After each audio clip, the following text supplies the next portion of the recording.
Alright guys, so we're going to be talking about defense now for the cross or inside ankle lock. So the position is the same, especially because we're going to be looking at it from standard Ashy, but the breaking mechanics are slightly different. So instead of attacking the ankle lock on this side, we're going across the hip and attacking it here. Usually for the finishing mechanics, we're stronger up on our elbows so that we're going to be able to get back to where the ankle joint actually is and turning ourselves, driving forward so that I can actually cause the inversion of the ankle. The problem with just closing the elbow once we have the ankle on this side of our hip is that we're actually causing eversion of the ankle. So rather than applying the pressure this way, when we close our elbow, we're actually going to be trying to roll it out that way, which isn't the strong way, a very reliable way of breaking the alignment of Kevin's ankle here to actually cause damage. So the ways that we're going to look at defending this, if Kevin, you put me in this now.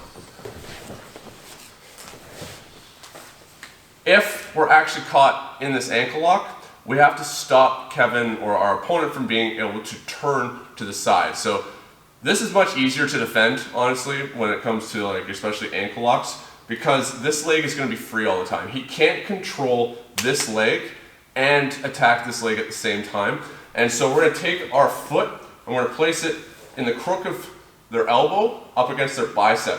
And now as Kevin tries to turn himself here, I'm going to be just applying pressure the other direction by stomping in this leg press motion here to make sure that I can, basically what I'm trying to do is turn my partner back flat to their shoulders.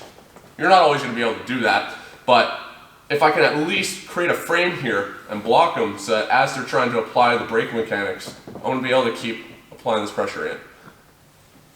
I might be able to just keep holding this and push them all the way back down. Or I'm going to use this to buy myself time now that I can generate base off of my opponent, because even here, if Kevin is rigid and he's trying to put pressure into my ankle, I'm actually going to be able to lift my hip still from here.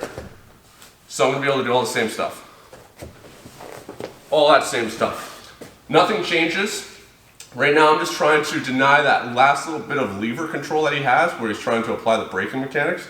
He's got control of the knee, he's got control of the hip, so I protect the lever, and I start freeing the hip, sitting on top of the leg, making sure I'm blocking here. Usually at this point, our opponent's either going to be trying to re-entangle in a different configuration of the legs, or they're going to start letting go to try moving around. So I might be able to just free and pull my leg out right from here. I might have to continue a little bit of hand fighting to extract myself from the situation. Obviously from an earlier stage, before he has even managed to get this grip, is crossing our ankles. So as we're here, as Kevin's going for the grip, crossing my ankles, the leg that's being attacked goes underneath, protecting it. I'm crossing my feet together like this. I don't want to put the foot that's being attacked on top with any of the leg entanglements or leg locks that we're going to be protecting ourselves against, because if Kevin just slides back to the ankle lock right now, my foot just peels off. If it was a heel hook, my heel is still exposed. Kevin just brings it over top, he catches it. Even though my legs are still crossed, I'm screwed at that point. And obviously when it comes to toe holds and knee bars, same thing. But leg underneath, protected. As Kevin tries to get any grip, he can wrap around my calf, but I don't care about that. Even if he starts cranking the pressure into my calf, as we talked about, this is not the proper braking mechanics. This is going to be painful, but it's not actually going to cause me harm. And we start looking to free our hip. If I have the ability to turn my opponent off to the side, or depending on how we've entered the situation, I might already be a little more flat on my hips. If I can take my foot and drive it into the mat, I'm going to be able to create a frame that's load bearing. My goal is to try and get my knee closer over top of my ankle, because if it's out like this, it's still a lever, and he's going to be, even from this, if he's just doing an extension-based submission, if he starts bridging into this and applying, this is still uncomfortable, I might have to tap to it. But if I can re-correct the alignment of my ankle by creating that 90-degree bend, by bringing weight over top of it, now it just tries to apply this, there's no longer any exposure of my ankle or of my heel. So when we're talking about heel hooks, this will be a similar defense as well.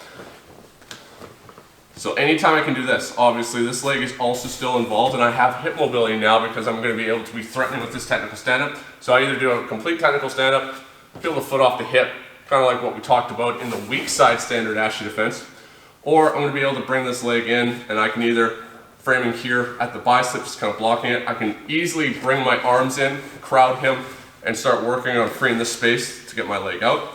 I can also bring my foot underneath and bring my toes up through the middle to start flaring his elbow to help me catch it, or peel the leg out like this. Same stuff from 50-50.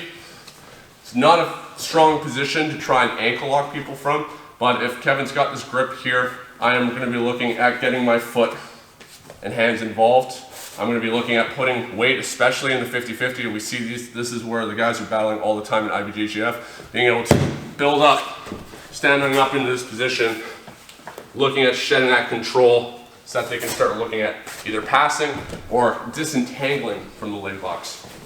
And then if Kevin manages to start getting me onto his strong side of the 50-50, I have to start looking at crossing my feet or framing at the biceps to stop him from being able to get to that last stage of the breaking mechanics. So it's not a very strong, threatening position, not the strongest ankle lock.